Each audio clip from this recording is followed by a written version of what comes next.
Greetings and welcome to another section of the Couple Checkup training. This session is on administration and account creation. My name is Dr. Peter J. Larson. I am a psychologist who worked as a co-developer, co-author on the Couple Checkup. Now, one of the things to think about as you look at administering the Couple Checkup is what are you going to tell couples about this? And we have just a few tips here. One reminder to make sure couples know about is that they need to work separately. They're not supposed to sit down together and take the inventory side by side or discuss the items as they take it. And they get those directions as they log in, but it's not a bad idea to remind them up front that they need to work separately, be open and honest. It's not a test that they can fail necessarily. It's an inventory, it's a survey, and it's just going to reflect what they're saying about their relationship. So you want to put them at ease and try and minimize any anxiety they may be feeling about that process by letting them know their results won't be used against them and it's not a pass or fail kind of scenario. And then there's also a discussion guide which will help the couples as they finish taking the checkup. They can go through their results of their report, but do some of the exercises and discussions in the discussion guide, which is presented to them as they wrap up. And of course, you'll want to tell couples where to go to take the checkup. And a common spot is coupleccheckup.com. There are also some other websites that have it plugged in to their system, and there is catholiccoupleccheckup.com as well. So make sure you're clear on where you want couples to go to take the checkup. Now I've taken some screenshots right from the website and want to walk through those and give folks a good overview here of how the administration process works. It's a good idea to take it yourself, even if you're a group leader or a counselor or pastor that's going to be referring couples to this. The best way to learn about it is just to do it yourself, but we'll walk through the account creation process. One of the things you'll notice here is there's a Get Started button. And that would be what you would click if you're just getting started and haven't created an account. If you are the second spouse, for example, coming back to complete your half of the checkup, let's say your partner's already done it, and now it's your turn to complete the questionnaire. Instead of clicking Get Started, you would simply click Log In. Okay. Now I want to point out that the checkup is translated into multiple languages. Here's a screenshot of the Spanish translation, but when you go up to the language drop-down box, you can see all the different languages the checkup is in, and we're adding more all the time. It's pretty cool. You can have one spouse take it in English and the other spouse take it in Spanish, or any combination of these languages. It's been translated very carefully so that they're getting the same material in both languages.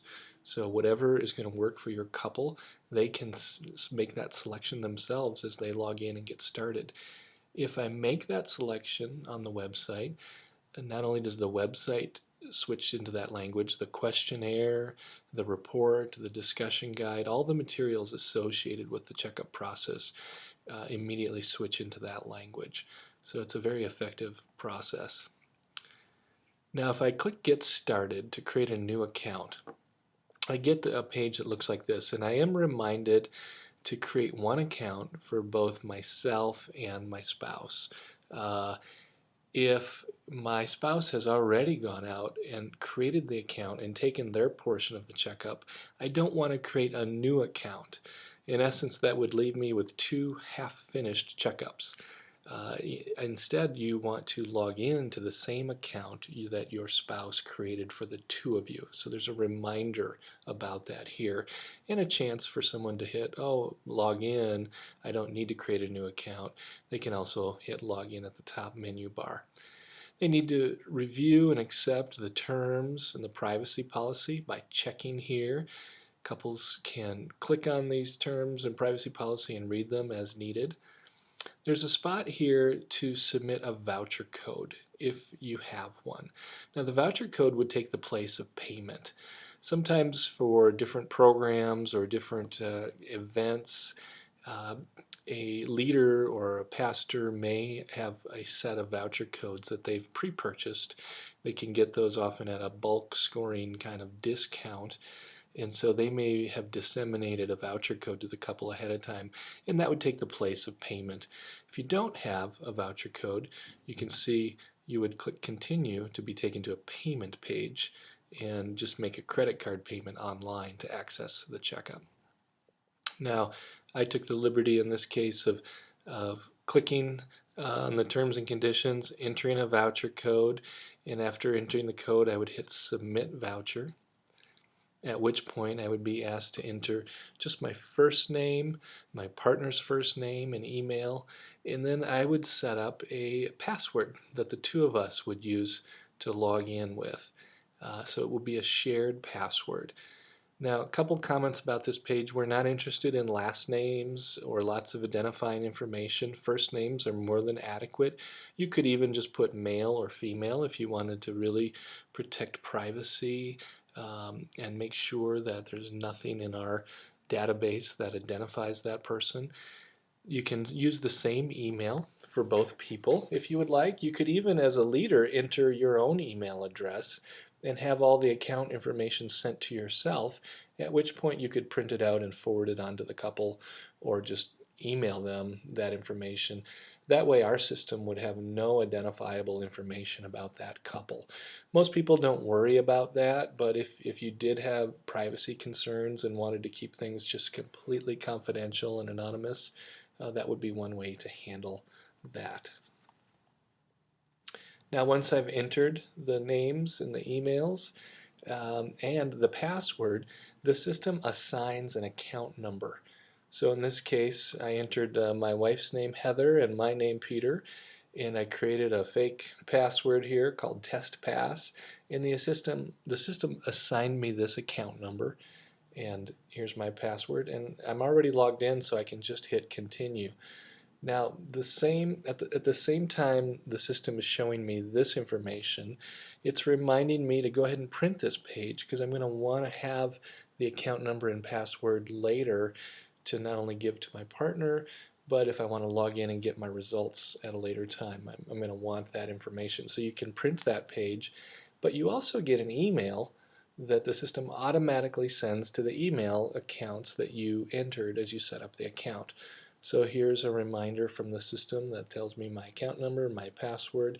It gives me the link on where to get started. So if I set up my account and I entered my wife's name and email, she would be getting this email as well. So she would know where to log in and how to log in just by following these steps. Now once I get started and get going down the process of taking the checkup, I get some questions that help me customize the content of my checkup questionnaire. So the first question is, are we dating, engaged, or married? Pretty straightforward. Do we have children? Are either of us over 55 years old? We're going to, again, get customized, tailored content based on how we answer these questions. Do we have children from a previous relationship? So if I was forming a blended family or already in a step family, I would get different questions about parenting. And one important thing is to consider the age of the children. You parent children differently at different ages. So a question or a set of questions on parenting may look very different for older children than they would for very small children. So we want to know not only does a couple have children, but are their children still minors and at home, where parenting issues would certainly be more relevant. And we ask about military. Because of so many couples serving in the military where one or both partners are involved in active military duty, deployment is a big issue, and the checkup is customized based on military service and whether a couple is preparing for deployment or recently home from deployment, these types of issues.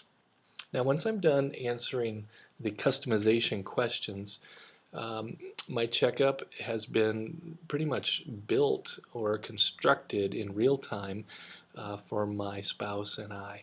And you're presented with a page that invites you to click on your name to get started on your half of the checkup.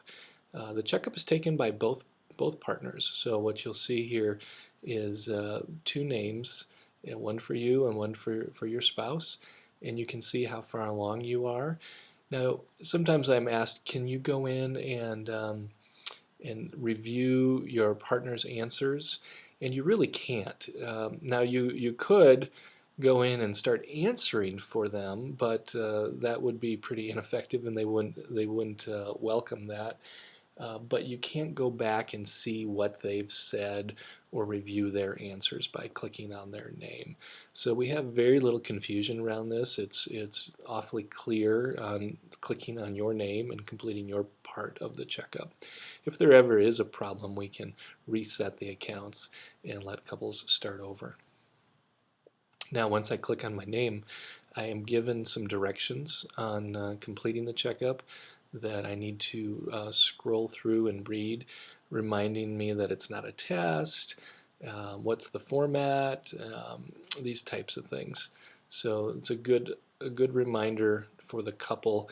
Even though you may have already given them some directions, they'll be able to review this at this point.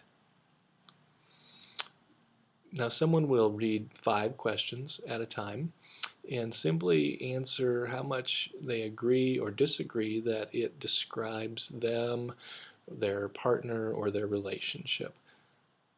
Once they have answered the 5 questions on that page, they'll click Next Page down here, and it will advance to the next page.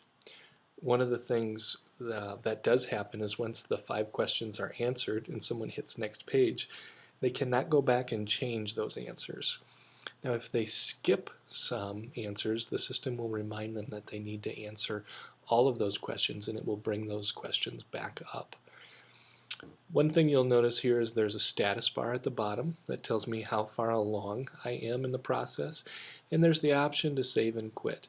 Since couples are often taking the checkup on their own time, their own computer, often at home, there might be interruptions or times where they get started but it's no longer convenient to continue, and they can certainly save and quit and just log back in when they do have the chance, and the system will pick them up right where they left off. Another thing to keep in mind is that the items are going to be presented in random order for both partners, so that even though I took the questions or filled out the statements in a particular order, when my spouse logs in and takes their checkup, they're going to get the same items, but they'll be presented in a different order than what I had them. Now once we're finished, you get to a View Results page. Let's look at this and talk a little bit about what's here. What you'll notice here is a big button that says View Results. If I click on that, it's going to open up a PDF report for me immediately with my results, with our results as a couple. And as we know, PDF reports, PDF documents are very flexible. I can print it, I can view it online, I can save it to my hard drive, I can attach it to an email, I can do lots of things with a PDF file. So it's a very practical way to deliver the results. If someone doesn't have Adobe installed, which is what supports a PDF file, we've provided the link right here where they can download and install the Adobe program. Now below that is a section where if I have a group code, I can enter it. Now we're going to talk about group leader accounts and summary reports in another training segment, but if I was running a small group and had preset a group report, I would be giving couples a code to enter, and that would automatically then pull their data into my group summary report. So couples will typically know whether or not they have a group code because they'll have been given that by their leader. One option for leaders is to preset or predefine their group through the voucher code process.